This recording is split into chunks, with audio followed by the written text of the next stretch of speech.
Hello Cyril, hello Laurent, quel plaisir de vous retrouver à la Stammtisch. Allez, un petit Rayala on Fire, c'est offert par la maison, hein. On en a enfin de nouveau en stock. Qu'est-ce que je vous sers d'autre ? T'as pas tes bonnes paupiettes à la carte ? J'ai ça, c'est noté. Cyril ? Écoute, moi je prends juste un Popsicola aujourd'hui. Parfait. J'arrive dans 5. La Stammtisch, proposée par le journal du Jura. La Stammtisch, 9e tournée avec à l'aile droite. Laurent Kleissel, responsable des sports au journal du Jura. À l'aile gauche. Cyril Pache, journaliste à Sport Center qui s'occupe du matin.ch, matin dimanche, 20 minutes, tribune de Genève et 24 heures. Merci Cyril. Et au centre, moi-même, Lyndon Viglino, responsable de la fréquence francophone de Canal 3. Depuis le dernier épisode, mon Dieu, ce qu'il s'est passé des choses. Depuis cette dernière tournée, pas mal de surprises aussi. Bienne gagnait 5-1 contre Berne et finalement a dû aller en prolongation. Zug gagnait 4-0 contre Bienne et finalement a perdu au tir au but. Tony Rayala a ressorti son génie. Autre prestation remarquable, celle de Laurent Kleissel, qui a publié mardi dans son avant-papier sur le match Zug-Bienne un petit article en bas de page sur Elien Pope. L'autre star bien heureuse de cette partie à rebondissement, on s'y attendait pas. Bref, il s'est passé plein de choses, on en parle évidemment dans cette 9e tournée, on répondra aussi à vos questions tout en fin de podcast. Voilà, vos commandes à la Stammtisch, elles sont posées, c'est parti. Laurent, Cyril, depuis le 12 janvier 2021, donc en un peu moins d'un mois, Bienne a disputé 11 matchs, bilan 23 points sur les 33 possibles, un bilan qui se laisse regarder. Restait tout de même à décrocher une vraie victoire de référence face à un adversaire du haut de classement. Être mené 4-0 et finalement battre Zug chez lui au tir au but, ça montre que le millésime 2020-2021 du HC Bienne a du caractère. Cyril, est-ce que le HC Bienne, ces dernières semaines, t'a convaincu dans son jeu? Ouais, c'était pas trop mal, je vais dire. Disons que ils ont fait le boulot contre les équipes de bas de classement. C'était pas hyper spectaculaire, mais ils ont gagné les matchs qu'il fallait. Ils ont pu faire leur série de victoires qui était importante à ce stade de la saison. Après, il y a eu un ou deux couacs quand même en cours de route. Et puis, mardi à Zug, cette victoire que franchement personne n'attendait. À 4-0, aller gagner à Zug. C'était vraiment une énorme surprise.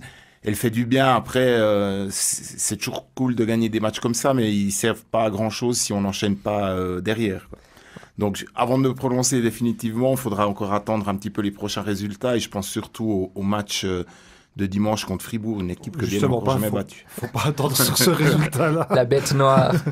Ouais, il faudra attendre justement pour pouvoir juger. Dimanche, Fribourg, 5 matchs, 5 défaites pour l'instant. Mais quand même, Laurent, Bienne tient un match de référence ou une fin de match de référence. Bon, je ne pense pas que c'est un match de référence quand tu es mené 4-0 à la mi-match. C'est une histoire, c'est plus l'histoire du match qui est intéressante. Il y a aussi Zug qui a pas mal fléchi. J'avais vu Lausanne-Zug la semaine précédente. J'avais été étonné un petit peu par le jeu de Zugois. On sentait quand même un ralentissement. Lausanne avait été excellent. Lausanne était bien rentré dans l'art des Zugois. Ils n'aiment pas ça, je crois. Cyril m'en parlait hier en visionnant le match. Il m'a dit que Zug n'aimait pas se faire rentrer dans. Lausanne était allé bien sec. Il y a quand même un ralentissement du côté de Zug. Du côté du HC Bienne, ces derniers temps, ça me conforte dans l'idée qu'on a l'équipe la plus freestyle de ce début de siècle en National League, ou ex-LNA. Quand même surdominer le champion de Suisse, Lanterne Rouge Berne, pour aller finalement au penalty, en prolongation, excusez-moi. Après aller gagner en étant mené 4-0, aller gagner à Zug. On sent quand même que c'est une équipe, il n'y a pas de limite, il n'y a pas de barrière, c'était déjà flagrant avec Antti Tormenen, ça l'est encore plus maintenant. J'ai l'impression que quand on arrive à patinoire, on prend un coca, un bon paquet de popcorn pour attendre de voir ce qui se passe. J'ai une autre question toute simple, toute naïve volontairement. Elien Pope qui entre à la 23e minute de jeu, qui réalise un match solide. Est-ce que ça suffit pour redistribuer les cartes ? Oh, ça suffit surtout de parler avec moi la veille, comme ça le relance totalement. Non, mais ça lui fait du bien. Ça lui fait du bien parce que moi, quand j'ai discuté, c'était lundi avec lui, je sentais quand même que la situation lui pesait. Il attendait, il me disait, ce prochain match, il va venir, je sais, mais quand même, il commence à devenir impatient, etc. Je pense pas qu'il s'attendait à jouer à Zug. C'est peut-être ça qui lui a fait du bien. Il s'est pas pris la tête avant, quoi. Il s'est retrouvé sur la glace à 3-0 contre le leader du championnat de Suisse. Et puis, il a fait son match. Moi, il va surtout épater durant les tirs au but. Hein. Ouais, il a été excellent.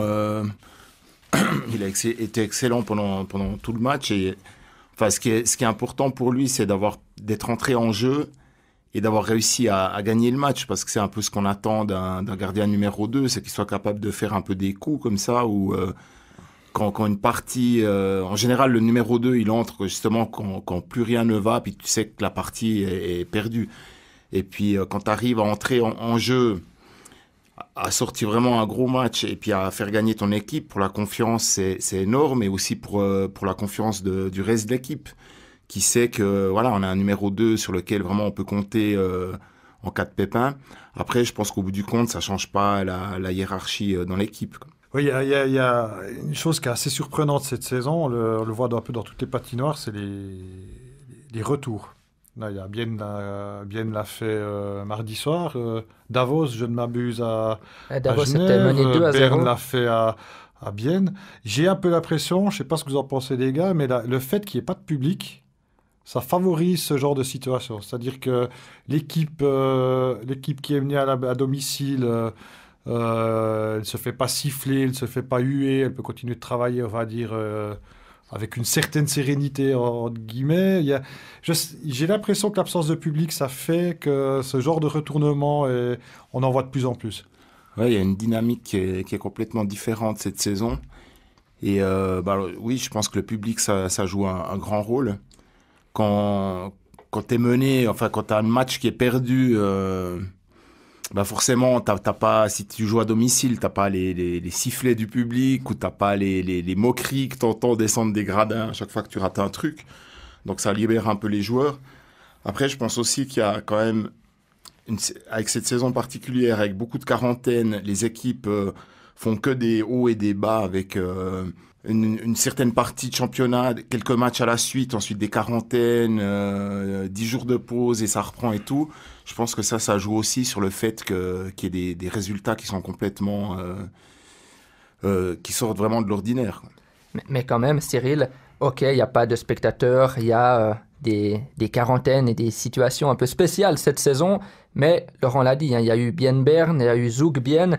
On peut dire aussi Genève contre Davos, ils mènent 2-0, il n'y avait pas Ambul, Turunen, Corvi, Palouchaï, etc. C'est presque honteux à ce niveau-là. Je pense que depuis les Bambini, on dit, allez les gars, un match, c'est 60 minutes.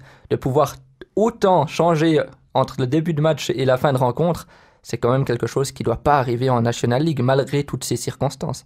Ouais, ça ne devrait pas arriver, mais en fait, heureusement que ça arrive, parce que c'est plutôt sympa quand on suit les matchs. D'ailleurs, en regardant Bienne hier, franchement... Avec Laurent, on plaisantait à 4-0, on disait mais cette saison, il faudrait qu'il y ait un challenge spécial. Une fois par saison, tu peux, quand le match est complètement perdu, tu arrives à la mi-match, tu sais que tu vas plus le gagner, tu puisses demander un challenge où voilà, le match s'arrête à ce moment-là, et puis chacun rentre à la maison, puis on repart 2 jours plus tard avec un autre match, quoi. Et puis au moment où on commençait à dire ça, Bienne a marqué 1 but, 2 buts, 3 buts. Et puis c'est ça qui est beau finalement dans le hockey, c'est ces retournements de situation. Et c'est vrai que dans une saison normale, on en voit beaucoup moins, quoi. Ce changement-là, cette option dont tu parlais, elle ne va pour l'instant pas voir le jour, mais d'autres changements bientôt, on en parle juste après. Avant ça, parlons du prochain match, c'est contre Fribourg. Ce sera dimanche. Fribourg, une nouvelle fois au programme de la semaine d'après, le samedi 20 février. Ça donne 7 matchs contre Fribourg cette saison, potentiellement 7 défaites. C'est bien parti pour. Laurent, c'est quoi la clé pour gagner contre Fribourg cette année? Alors, moi, je mets Pope au but. Je mettrai Radgeb au centre du premier bloc avec Rayala en défense. Et puis, je mettrai Zamboni à la bande. Puis, j'offrirai un dimanche après-midi de congé à Lars Eulenberger. C'est peut-être l'occasion d'essayer des choses. Hein. Bon, après... Bienne sort d'une victoire à Zug contre le leader. Ça peut aussi créer quelque chose, créer une dynamique, mais je ne sais pas pourquoi. J'ai vu tous les matchs. Les Bienne Fribourg, je les ai vus les 5 cette année. Le dernier, on était enthousiastes après l'ouverture de la marque de Bienne. Première fois que Bienne menait contre Fribourg cette saison, on s'est dit c'est bon, etc. Là. Eh ben non, ça arrivait que je crois dans l'enchaînement de ce but, Bienne n'avait plus tiré au but, n'avait plus même pas un tir cadré, même pas un tir raté ou bloqué pendant 10 minutes. Et puis en fait non, ils n'arrivent pas. Il y a un système à Fribourg, c'est très rigoureux, c'est compact, c'est solide, toutes les lignes possèdent des attaquants qui peuvent faire la différence. Voilà, moi j'ai pas d'explication, je reste sans voix. Bon, on verra dimanche. Disons qu'il faut y aller avec un a priori très négatif, il y a que quelque chose de bon qui peut arriver. Cyril, tu confirmes, il faut aborder ce match-là différemment des autres, le tout pour le tout, ou au contraire prendre ça comme un match classique? Avant, on parlait de caractère de l'équipe. Alors, si vraiment ils veulent montrer qu'ils ont du caractère, ce sera dimanche, quoi, parce que t'as pas le droit de perdre 6 fois de suite dans une saison contre la même équipe. Et voilà, quoi. Peu importe comment tu le gagnes ce match, mais tu dois le gagner. Et puis voilà, je pense que le test de caractère c'est dimanche. Et puis pour moi, il n'y a pas d'excuse de perdre ce match, quoi. Fribourg, c'est une bonne équipe, oui. Ils ont plein d'atouts, mais c'est pas non plus un obstacle insurmontable. Pour reprendre une phrase de Lars Eulenberger après la défaite à Lugano dimanche, il a dit on n'est pas là pour faire de spectacle à chaque match, on n'est pas les Harlem Globetrotters. Allez, alors on va se mouiller un peu. Dimanche, ce sera à Fribourg. Pronostic, Laurent? Alors bien 1, ça forcément, il faut qu'on marque toujours 1. Allez, ça sera serré. 1-3 avec le 3e dans la cage vide. Donc pour Fribourg. Victoire de Fribourg. Sprunger dans la cage vide, le 3e. Cyril?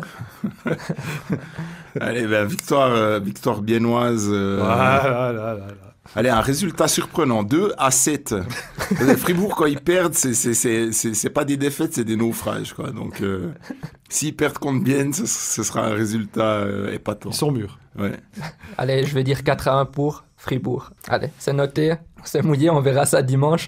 On voulait parler d'autre chose que seulement du HC Bienne dans cette première partie. On voulait aussi parler des changements annoncés dès la saison 2022-2023 avec notamment ce nouveau quota d'étrangers. 7 permis par équipe en même temps sur la glace. Décision évidemment à confirmer encore le mois prochain, mais votre avis, messieurs, bonne nouvelle, catastrophe pour les jeunes joueurs helvétiques? Je commence. Vas-y, t'es chaud. Non, je pense pas que c'est une catastrophe pour les jeunes Suisses. Je pense que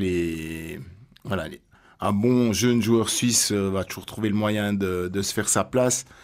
D'ailleurs, on voit que le hockey suisse a gagné en consistance, en tout cas au niveau international, depuis qu'il y a des Suisses qui ont réussi à s'imposer en NHL, où là, c'est vraiment l'hyper-compétitivité à son maximum. Et pour le reste, je pense que si on a une vision un peu globale et à un peu plus long terme, c'est vrai que 7 étrangers, c'est pas une augmentation qui est si importante que ça, tout en sachant qu'il y a quand même de fortes chances que la Ligue passe à 13 ou 14 équipes dans un futur plus ou moins proche.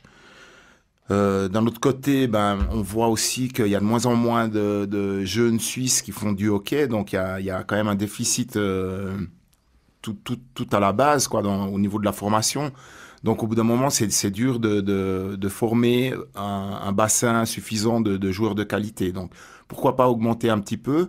Je pense aussi que ça élargira un petit peu les candidats au titre.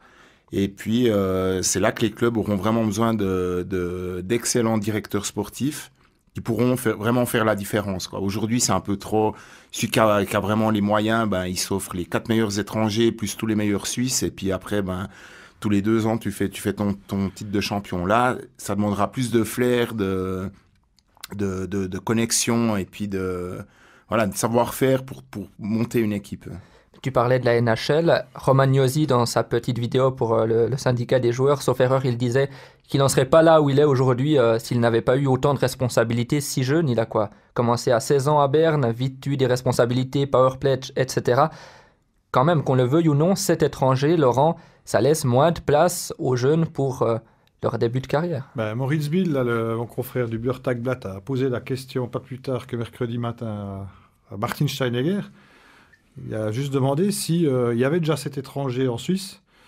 Quand Beat Forster s'est blessé il y a 2 ans, puis qu'on a mis un jeune, Yannis Jérôme Moser, que personne ne connaissait, on ne savait pas encore que c'était la merveille de Safner, hein, ignorant que nous étions, il a demandé est-ce qu'il aurait joué.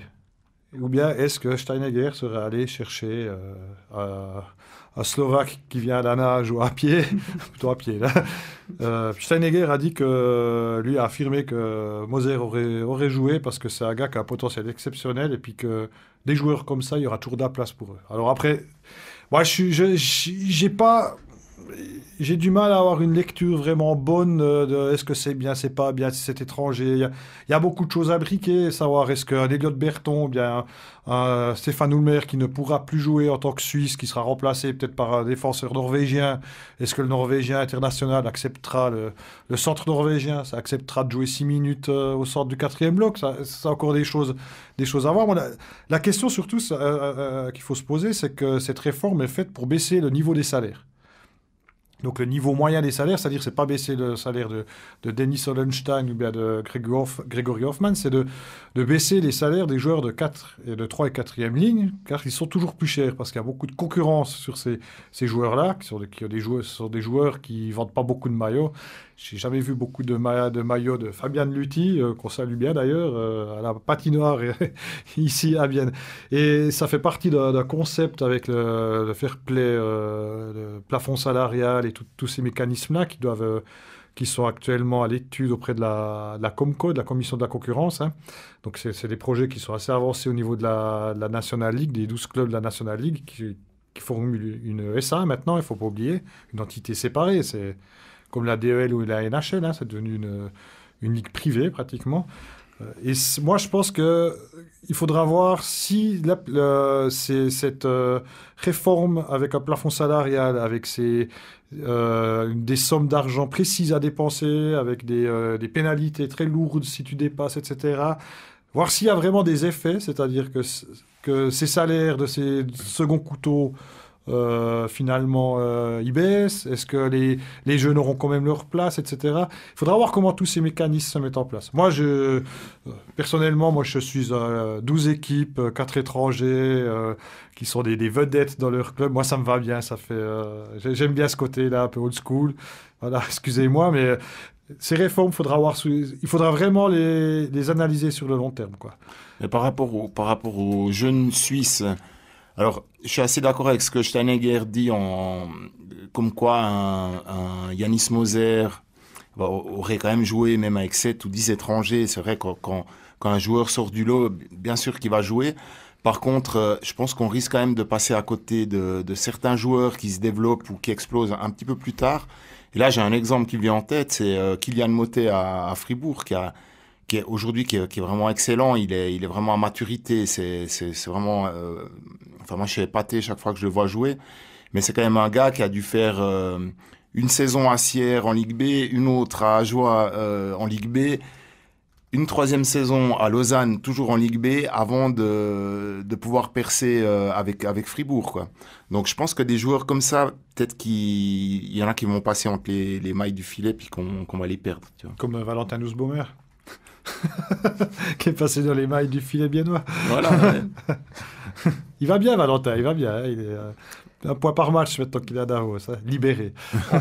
On peut presque anticiper, mais on le fera vraiment en deuxième partie. Il y a une question concernant Valentin Nussbaumer dans les questions adressées par les fans. Mais avant de parler de Davos et de Bienne, on va parler d'un autre club. C'est le gros transfert du début d'année, le capitaine du FV Zug, Raphaël Diaz, qui jouera les 4 prochaines saisons à Fribourg-Gotteron. Et Laurent, je crois que tu as réussi à dénicher le texte original et non diffusé du communiqué que le défenseur avait préparé pour annoncer son futur départ du FV. On t'écoute. Oui, tout à fait, Lyndon. À votre communiqué via les réseaux sociaux et sur le réseau télévisé MySport, Raphaël Diaz s'était fendu d'un enregistrement en français que sa structure média lui a vivement conseillé de jeter à la poubelle. Par chance, et en activant quelques ficelles, j'ai réussi à m'en procurer une copie. Chers fans du FAO Zug, c'est avec beaucoup de peine que je vous annonce mon départ du FAO Zug, un club qui restera jamais aggravé dans mon cœur. Je voulais tant rester parmi vous, ces fidèles supporters. Je voulais rester très longtemps, 3 ans, voire même 4, on fêtait le titre. Mais quand même, je suis jeune, je n'ai que 35 ans. Je joue encore aussi bien que quand j'étais en NHL. D'ailleurs, c'est la seule ligue où j'ai trouvé des joueurs meilleurs que moi. J'ai même proposé au FAO Zug de baisser mon salaire de 700 000 à 400 000 francs. C'est quand même dur à vivre avec des revenus aussi bas. J'en ai parlé à Grégory Hoffman. Il m'a dit que je devais bien me préparer, parce que lui également, il ne se voyait pas vivre avec autant peu de pognon.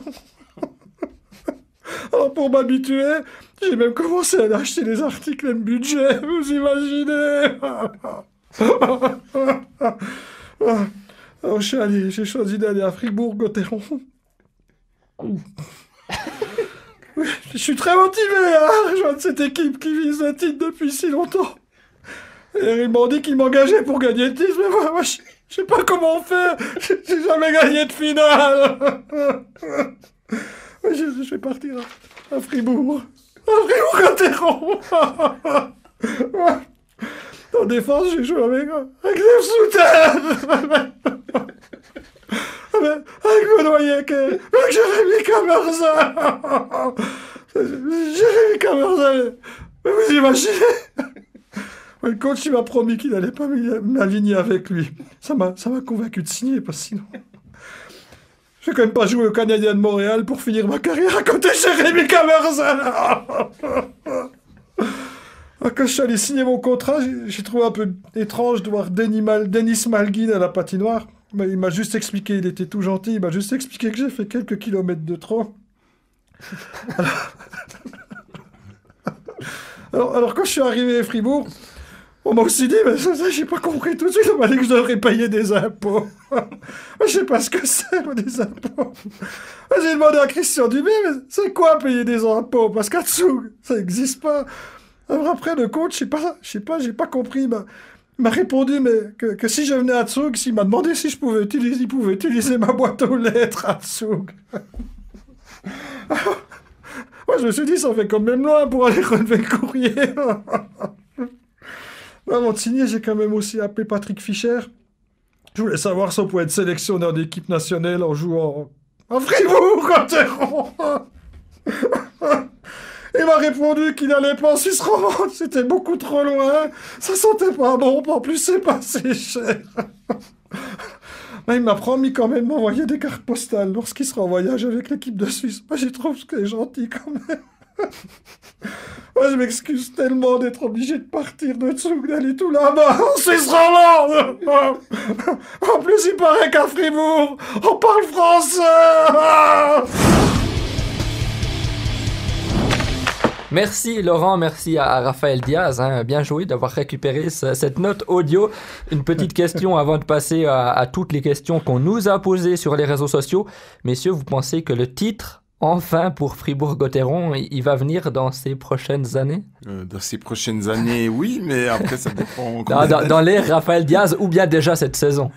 Je pense que Fribourg a pas encore une équipe pour faire... Ils ont le gardien pour faire le titre, mais ils n'ont pas l'équipe pour gagner le championnat, notamment parce que Julien Sprunger arrive quand même en fin de carrière, Andrei Bikov aussi, c'est dommage. Il aurait fallu avoir une équipe plus ou moins identique, mais il y a 5 ou 6 ans en arrière, et là, Fribourg aurait eu de bonnes chances. Après, je pense quand même que Lausanne ou Genève sont bien mieux armés que Fribourg pour gagner le championnat. Alors j'ai une question pour Cyril qui suit Fribourg pour toute sa structure média. Cyril, est-ce que tu penses que Fribourg-Gotteron va gagner son titre sans Sprunger et sans Bikov? Question à 5 points. Tu pourras mettre j'ai envie de la dire musique du quiz, oui. tu pourras mettre. Sauf si Julien Sprunger joue jusqu'à... Attends, il a 35, 41, 42 ans. Non, je pense que malheureusement, Fribourg aurait dû bâtir une équipe ultra compétitive dans les meilleures années de Julien Sprunger. Et c'est justement tombé dans les saisons qui ont suivi la finale de 2013 où il faut quand même rappeler que Fribourg n'est pas passé très loin du titre. Et ils avaient d'ailleurs eu plusieurs saisons avant cela où ils étaient vraiment dominants. Et maintenant, j'ai l'impression, pour Sprunger, ça risque d'être trop tard. Après, c'est vrai, des playoffs, ça reste des playoffs. Hein, tout peut se passer. Mais il faudrait vraiment un Reto Berra exceptionnel et puis que toutes les étoiles s'alignent pour que Fribourg gagne, je pense, avant Lausanne ou même Genève. Au vu du scénario de cette saison, je pense que la seule solution pour Fribourg pour gagner le titre, c'est de tomber par miracle en finale contre Bienne. Là, c'est 4-0. Hein. Ou bien qu'il y ait une annulation des playoffs. Ou bien ça aussi. 21 points assurés contre Bienne. D'ailleurs, j'avais écrit après la dernière victoire de Fribourg sur Bienne, j'avais écrit j'avais parlé de ça en fait mon papier, puis j'ai mis que si Fribourg devenait champion à cause d'une première place en fait saison régulière, qu'ils préfèrent le défilé à la rue de la Gare à Bienne parce que ce serait un peu le titre des Célandais aussi. Bon allez, on l'a promis, on va passer à toutes les questions qu'on nous a posées sur les réseaux sociaux, sur Facebook, sur Twitter. On passe à la question de Dylan, c'est la classique pour commencer, hélas, j'ai envie de dire, des nouvelles d'Antti Termeinen, point d'interrogation. Alors on l'a croisé avec Cyril par hasard dans les couloirs, c'était quand ? C'était vendredi contre Genève, c'est ça ? Je ne sais plus, c'était vendredi, c'est le match. Il faut aussi penser aux pauvres journalistes où c'est qu'on a failli avoir c'était contre Genève, vendredi, vendredi prochain, ça change tout le temps. Donc c'était contre Genève, on l'a croisé à ce moment-là. On sent que c'est le gars qui veut rester positif, il a cette attitude-là, ça fait partie du personnage aussi. Mais on voit quand même qu'il est marqué. Hein, il était dans une phase il est entre deux séances de chimio, donc il nous a dit que ça allait assez bien, qu'il n'était pas, il se sentait pas trop mal, quoi. Mais il était souriant et tout, parce que c'est quelqu'un de positif.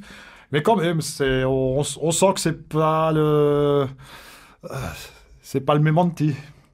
On reste avec des questions sur la saison actuelle. Je dis ça parce qu'il n'y en a pas beaucoup. Avec Olivier Ries qui demande si l'avenir financier du club est assuré. Au niveau financier, ça se passe comment, Laurent ? Alors, l'avenir financier d'aucun club n'est assuré pour le moment, à part ceux qui ont des mécènes derrière eux. Donc, on peut parler de Zug, Lugano et puis Zurich. Mais le reste, c'est quand même tous des clubs qui sont tributaires des rentrées financières dues au match. Donc, gastronomie, c'est aussi les spectateurs et tout ce qui va autour. Et que pour le moment, il n'y a aucun club qui peut dire que l'avenir est assuré. La plus grande crainte, c'est pas forcément cette saison, c'est les suites de cette saison. C'est-à-dire que des choses à payer encore, des casseroles à traîner, des dettes à assurer dans le futur. C'est peut-être ça, qui sera le plus lourd à traîner pour les clubs de National League. On passe à la question de Jean-Philippe Ritz, que vous connaissez bien. Jean-Philippe Ritz qui demande si la fermeture des bistrots ne serait pas au final une bonne nouvelle pour les joueurs qui ne sont pas obligés de se demander est-ce qu'on doit inviter Lars Leuenberger pour en boire une ou pas. Question évidemment en second degré, mais je vais la poser en premier degré. Tu disais, sauf erreur toi, Laurent, dans le JDJ, que Stoney t'avait dit qu'il y avait eu des tensions en début de saison avec ce changement d'entraîneur. Est-ce que vous avez l'impression, on va commencer avec toi Cyril, qu'aujourd'hui, Lars Leuenberger est vraiment accepté par tout le vestiaire? Accepté, je sais pas, je dirais qu'il est, on va dire, toléré. Voilà. C'est le terme que j'avais utilisé.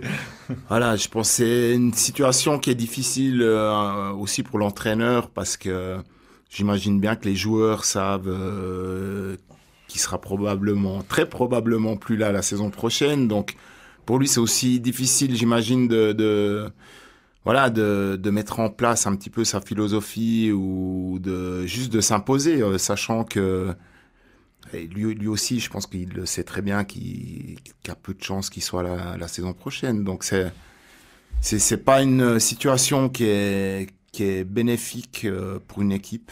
Et pour l'instant, finalement, le HC Bienne s'en sort assez bien au vu des circonstances. Les fermetures de bistrot, c'est très bien pour les femmes de journalistes qui n'ont plus que la Stammtisch et des matchs de hockey pour sortir de la maison. Message personnel.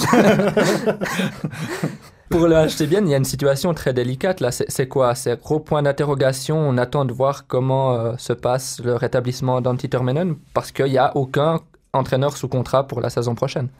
Antti Tormenon n'a plus de contrat à partir du 30 avril, faut le préciser. Moi, je pense qu'il faut pas compter sur Antti Tormenon. Il a un combat personnel à mener. Je ne sais pas si il sera en mesure, justement, tout d'un coup, si ça se passe bien et tout, d'avoir l'énergie et la volonté de se lancer dans une saison directement. Je ne sais quelque chose.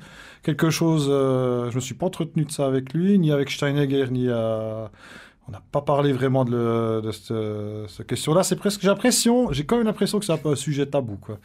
Mais moi, je compte pas trop sur Tormenon. Je pense que le club ne doit pas compter fermement sur lui. Et je pense qu'il ne compte pas du tout sur Lars Eulenberger, mais ça, c'est juste un sentiment personnel. Mais donc toi, tu verrais qui comme prochain entraîneur si Tormenon ne revenait pas Alors, attends, il y a... Chris Maxwell. Non, on a déjà un excellent directeur sportif ici je sais bien qu'il se marcherait sur les pieds.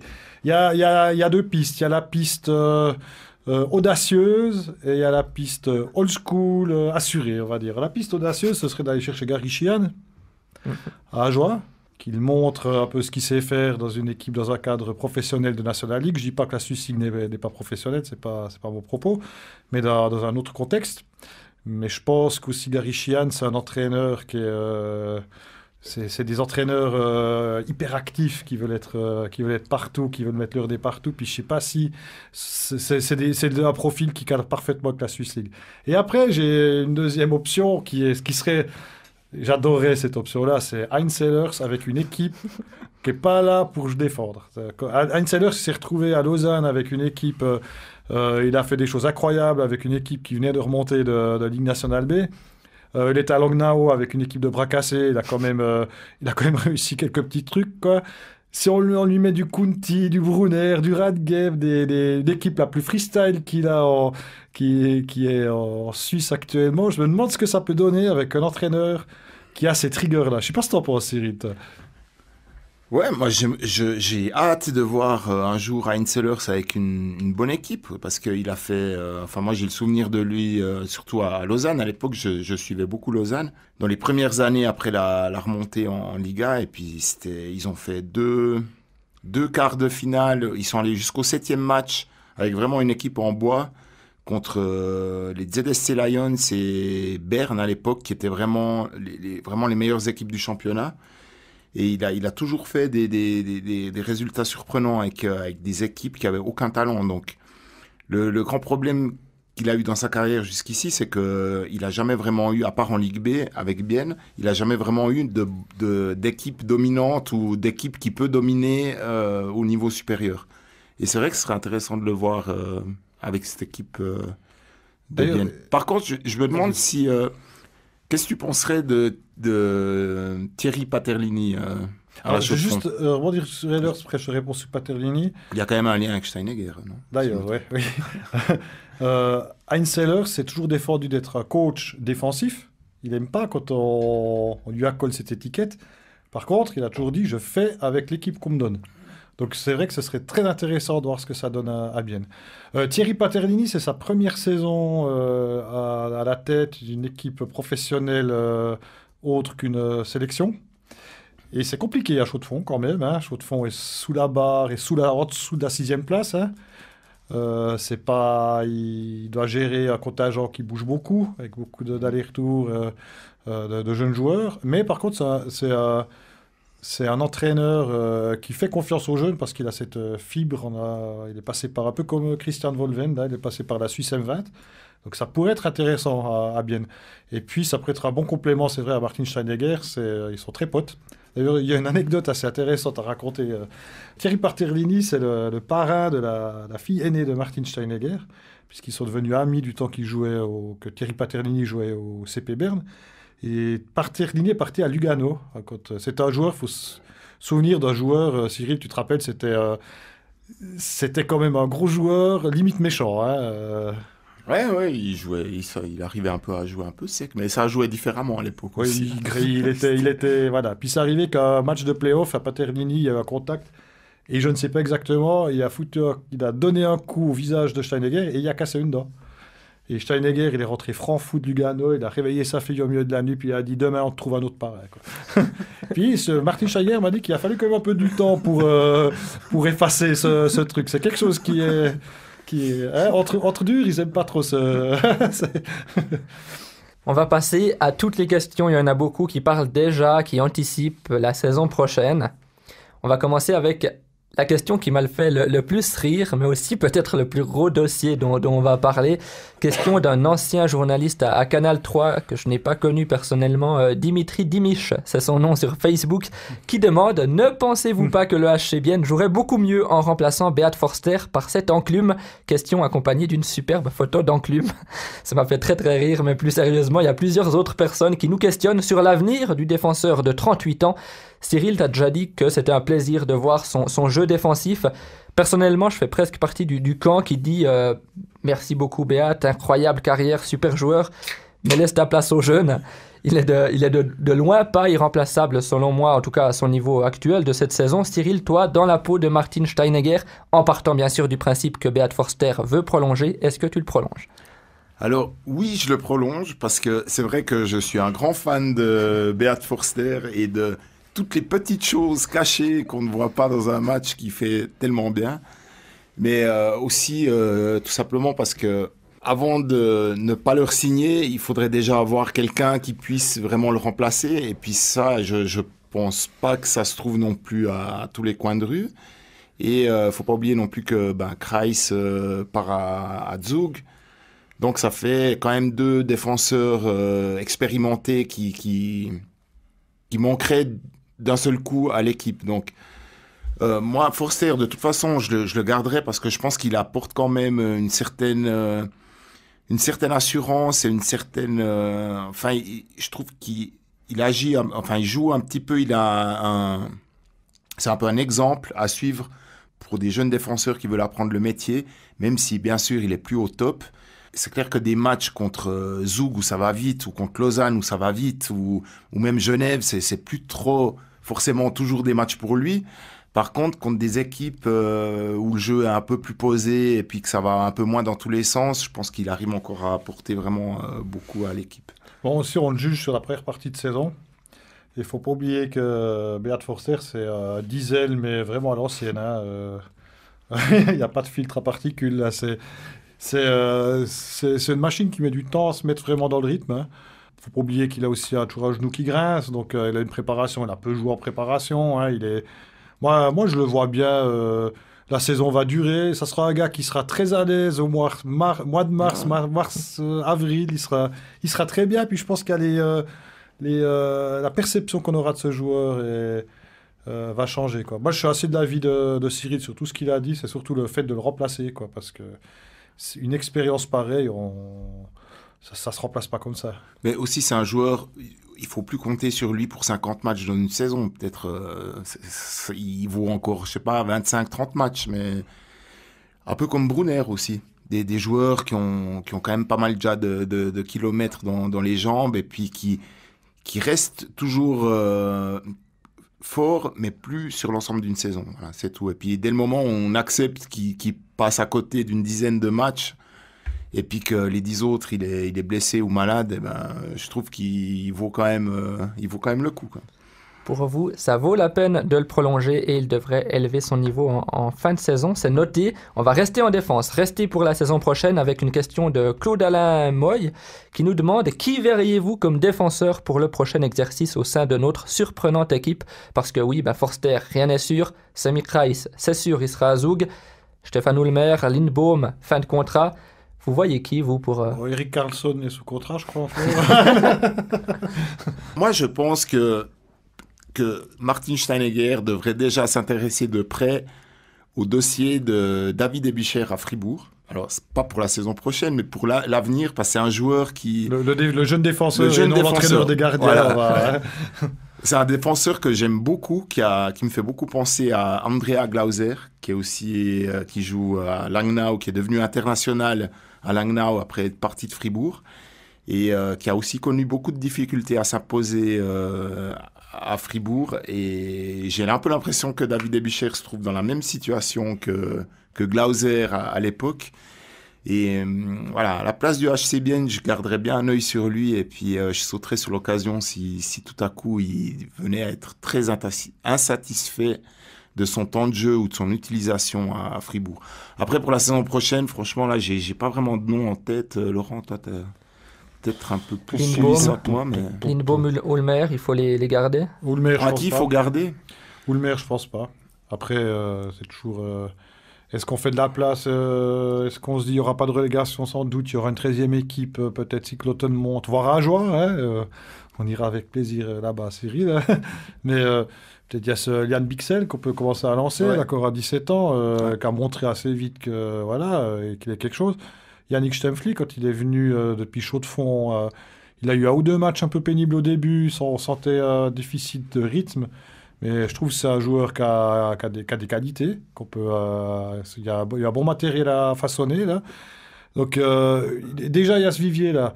Après, Ulmer, il est mal, là. Hein. Il est mal. Je ne sais pas s'il va encore rejouer cette saison. On le croise dans les couloirs.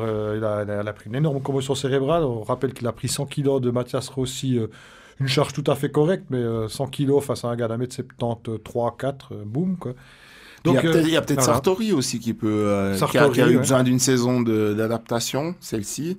Et puis tu sais pas, peut-être l'année prochaine, il peut franchir peut-être un cap, quoi. Lindbaum, je garderai. Il m'a déçu un peu de la première partie de saison, c'est vrai. On a déjà parlé autour de cette table ici, mais moi je garderai parce que il est propre, quoi. Il est gros, il fait de la place, il arrive à amener gentiment un petit peu une touche offensive. Il fait pas de bêtises, de grosses bêtises. Tous les défenseurs en font une de temps en temps, mais c'est pas un joueur qui est excessivement cher non plus. Donc je pense que en défense, c'est dur de trouver des joueurs de qualité. Donc ce qu'on a du Forster, du Lindbaum, je pense qu'il faut les garder. Après, Cyril, je sais pas, toi tu parlais de David et Bichère, mais est-ce qu'il y a des joueurs... Bon, il y a Raphaël Diaz, et là, sans doute, l'a piqué sous le nez. Hein. Est-ce qu'il y a d'autres joueurs un peu de calibre supérieur, ou de calibre intéressant? Je crois que Santeri Alatalo n'a pas de contrat. Oui, mais je crois que ça fait un petit moment qu'il est quand même annoncé à Lugano, mais... Il a bien le profil, hein. Ouais. Il a bien le profil. Hein. Non, je pense qu'à Bienne, il ne faut pas s'attendre à l'arrivée du prochain Yannick Radgeb ou un gros transfert dans le genre. Mais en effet, je pense que ce qu'on a ici, c'est pas trop mal. Il y a des jeunes à lancer, comme a dit Laurent, avec l'exemple de Bixel, qui est un joueur intéressant.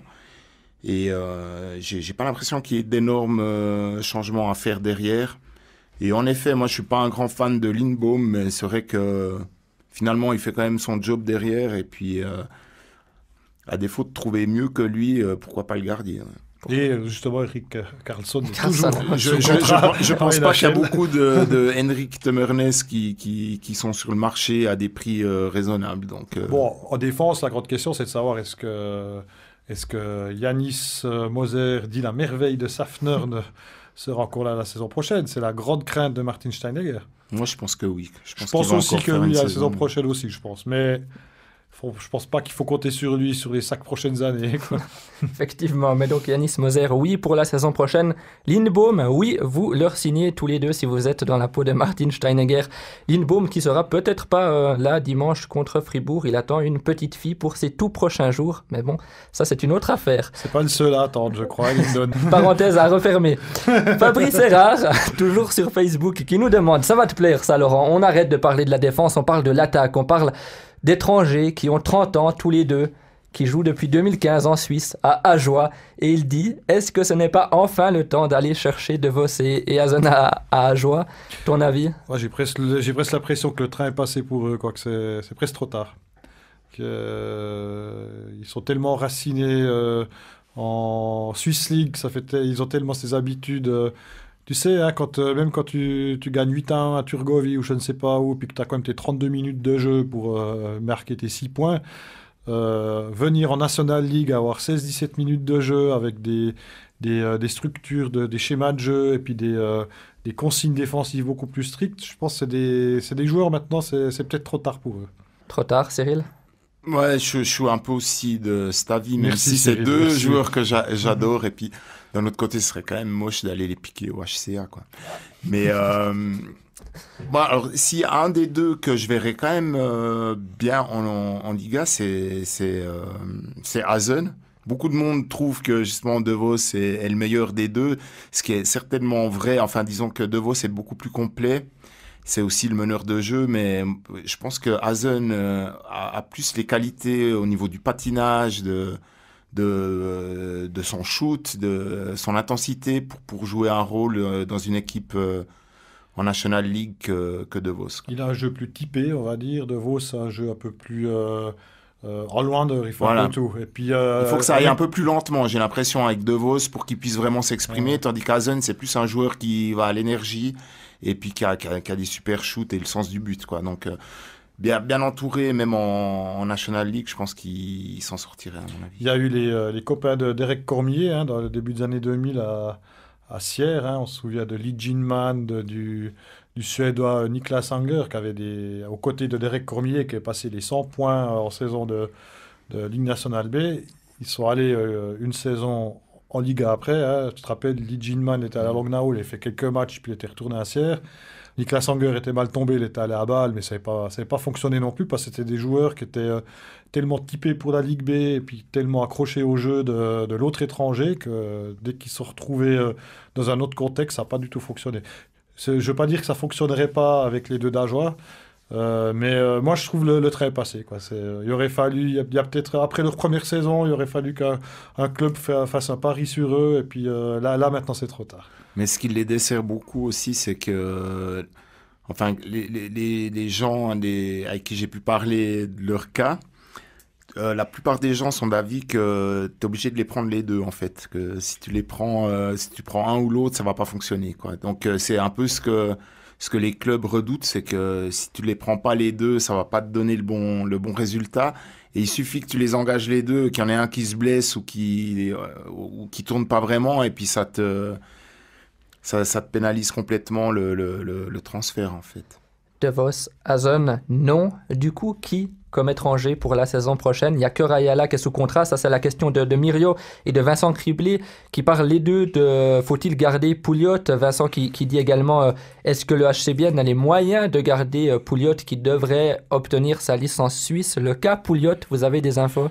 Alors, semblerait-il que ça envoie en cours, que les dossiers sont en cours d'étude, puis qu'il y en a quand même pour plusieurs mois. Mais Martin Steinegger, lui, estime qu'au cours de la saison prochaine, ça sera bon. Mais que même s'il est étranger, il signe quand même Pouliot parce qu'il apprécie beaucoup son éthique de travail, son professionnalisme, etc. Donc, moi, je suis assez d'accord avec. Quand tu as quelque chose qui fonctionne assez bien, j'entends que Pouliot, tu auras tes 30 points. Tu auras des pénalités à la con, ça fait partie du personnage, quoi. On lui a après se pardonner avec le temps. Il y aura aussi toujours l'effort qui sera là. Il y aura très peu de mauvais matchs. Il a eu un petit passage à vide au mois de décembre, mais c'est très rare. Alors, il a pas mal ralenti. Je remarque quand même maintenant contre Zug, on voyait quand même que ça allait vite et puis que ça commence à aller vite pour lui. Mais je pense que c'est un étranger. En plus, si tu peux l'avoir comme Suisse en cours de la saison, c'est une bonne pioche. J'en profite pour saluer Vincent Criblé. Les jours de match à domicile, on a le journal du match, un produit marketing dans le journal du Jura. Et c'est Vincent Criblé qui, chaque fois, nous écrit un petit portrait d'un joueur adverse. Il fait très bien ça. D'ailleurs, je crois que c'est ton neveu. Exactement. Voilà, Cyril. Donc voilà. Salut Vincent. et qui demande est-ce que le HCBN a les moyens de garder Pouliot s'il devient suisse? Parce que j'imagine, s'il devient suisse, évidemment que ça intéresse d'autres clubs. Mais il est vieux, hein. il est beaucoup plus jeune que nous, mais il est... je pense que ce serait assez malvenu de sa part de vouloir faire gonfler les prix à ce stade de la carrière. Ça m'étonnerait beaucoup qu'il le fasse. J'ai l'impression qu'il a bâché. J'ai aussi l'impression qu'il est attaché au club, à la région, et puis que... Voilà, après... Sa famille zélandaise. Il a épousé une on n'en est plus à quelques milliers de francs de plus. Je pense qu'il a bâché à ce niveau-là, à mon avis. Quoi. Ouais. Deuxième question de Vincent Criblé. Est-ce que le HCBN a les moyens de rapatrier Gaëtan Haas?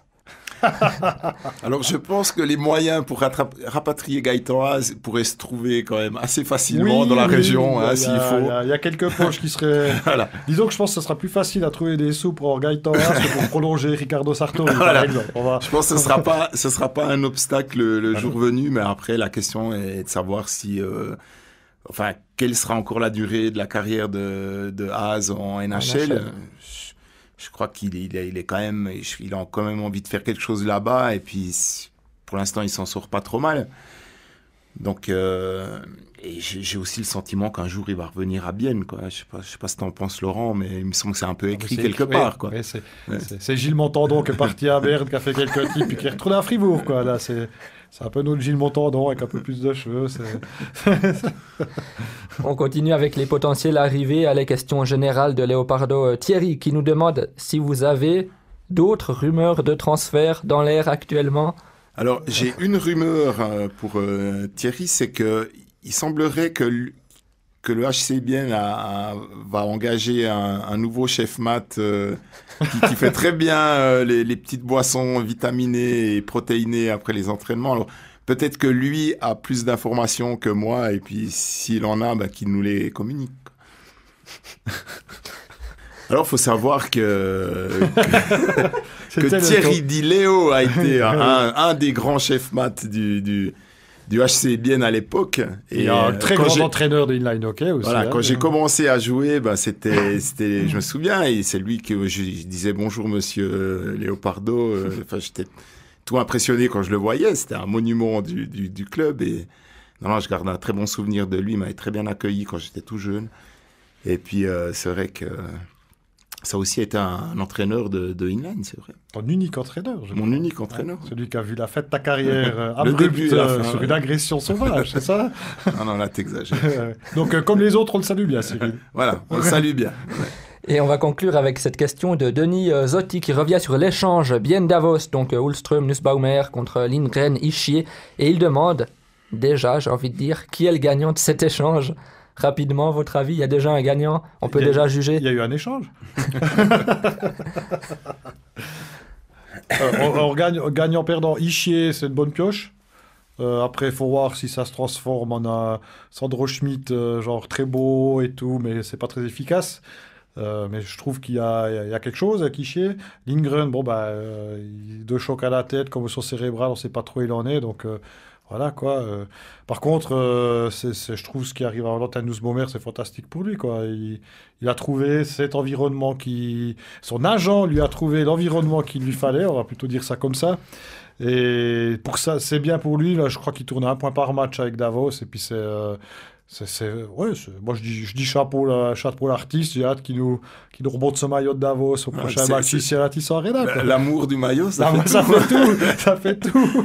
Mais je me demande si cet épisode, ça n'a pas aussi joué un rôle dans ses bonnes performances. Parce qu'à mon avis, quand même, ok, il a fait ce truc avec le maillot, c'était pas bien grave et tout, mais tu te dis quand même, ouais, là, je suis peut-être allé un peu trop loin. Maintenant, il faut quand même que je leur montre que je suis vraiment bon, quoi. Et puis, c'est vrai qu'il fait son point à chaque match, des fois même... Il a fait 2 assists, 3 points. C'est vraiment impressionnant ce qu'il est en train de faire à Davos. J'espère pour lui que ça va continuer. Et puis voilà, après un gagnant, et je pense qu'il faut attendre quelques années pour savoir comment les joueurs évoluent. Et Valentin Nussbaumer aussi, on le salue. Des raisons, il nous écoute. Et j'ai dit la dernière question, mais j'en ai oublié une, celle de Laurent Kleissel qui demande le thème du quiz. Ah oui. Ah oui, effectivement, c'est un joueur qui a prolongé jusqu'en 2025. Luca Kunti, c'est le thème du quiz.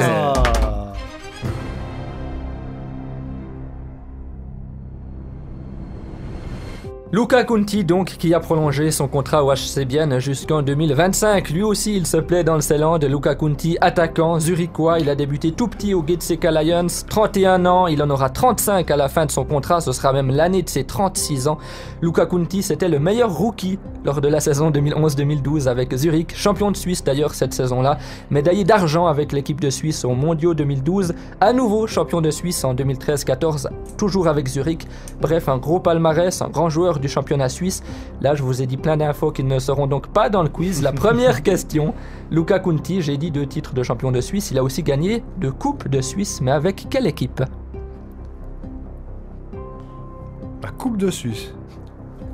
Du coup, avec Rapperswil alors. Non, c'est pas joueur Rapperswil. T'as gagné 2 coupes de Suisse?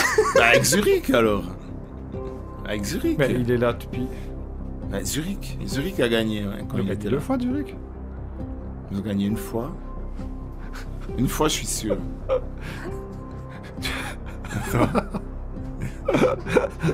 Ça va, Lyndon là Pour un quiz préparé à 10 minutes, en 10 minutes, vous me feriez presque douter est-ce que c'est vrai ou pas ma réponse, mais j'ai la réponse sous les yeux, c'est bien vrai, il a gagné 2 titres. Avec Zurich. Avec Zurich, les deux pour vous?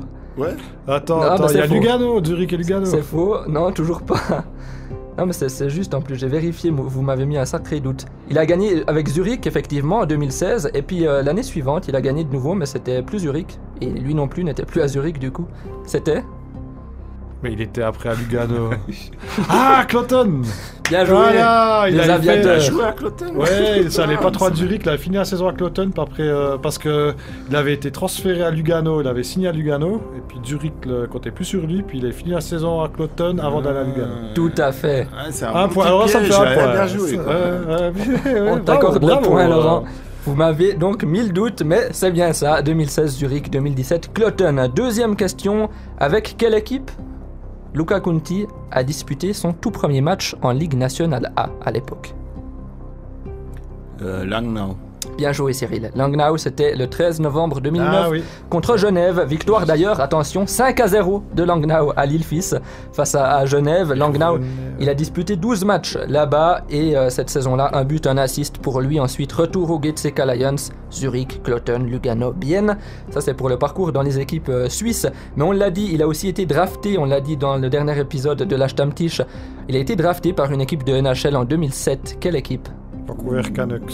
Non, Attends, j'ai regardé ça il y a pas longtemps. Cyril, C'est pas Vancouver. Bien Florida Panthers, ça. Attends.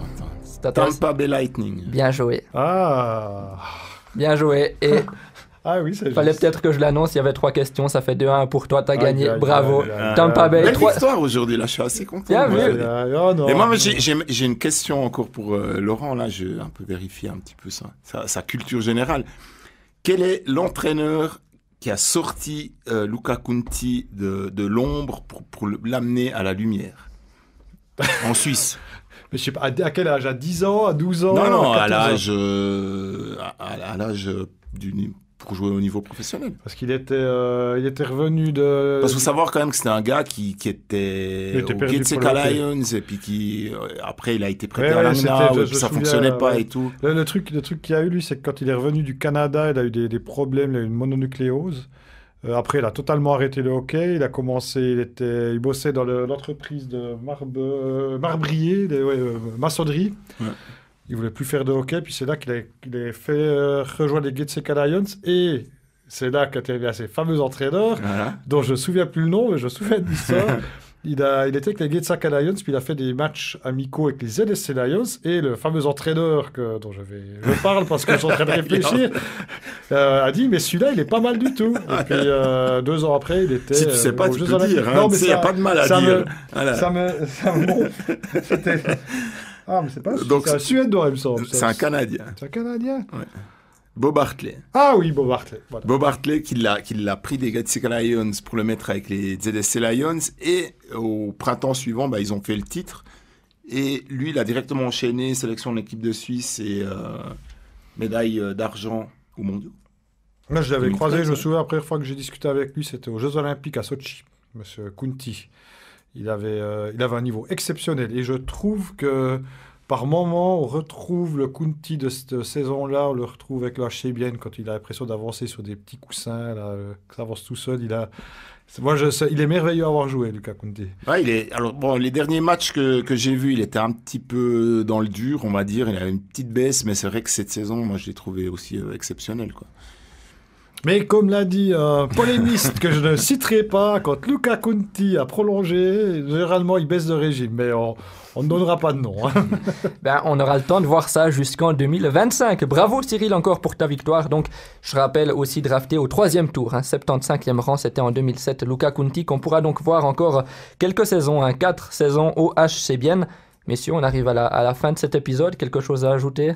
Merci à tous, merci de nous écouter, ça fait plaisir et puis à tout bientôt. Et n'oubliez pas de faire tourner le lien de la Stammtisch qu'on retrouve sur Facebook, sur toutes les structures possibles et imaginables. Vous faites tourner ça auprès des copains, des voisins, de la cousine, de la maîtresse aussi, de l'amant et de toutes vos connaissances. Et bien sûr, vous pouvez aussi continuer à nous envoyer vos questions sur ces réseaux sociaux et on finira en saluant Julien Maillard qu'on a contacté pour lui remettre la canne de Yanis Jérôme Moser. C'est lui le grand gagnant. Si vous le connaissez, n'hésitez pas à lui dire de nous contacter par les réseaux sociaux pour récupérer ce bien d'une future star de NHL. Voilà messieurs, c'est fini. Allez, on se retrouve dans 2 semaines. Bye bye. Ciao tout le monde. Ciao. C'était la Stammtisch, proposée par le Journal du Jura.